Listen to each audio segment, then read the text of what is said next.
Fogueira de Guimar Dantas. Faz tempo. Era noite de São João. A fogueira feita pelas crianças da rua formava lindas labaredas. Naquela época, eu ainda não havia lido livro algum. Tampouco sabia sobre a simbologia ancestral e mítica do fogo. Estávamos, meninos e meninas, em círculo. E eu também nada entendia sobre o uso dessa forma geométrica em invocações tribais, ritos iniciáticos e cerimônias sagradas.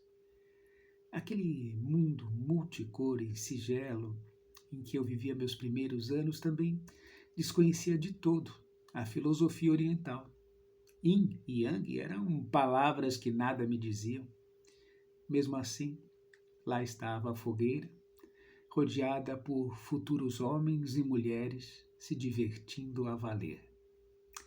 Não havia intrigas nem guerras sexistas. Só o fogo crepitando, acrescido da magia das cantigas e brincadeiras infantis. Eu não distinguia signos, psicanálise, religião. Era apenas feliz. E sabia.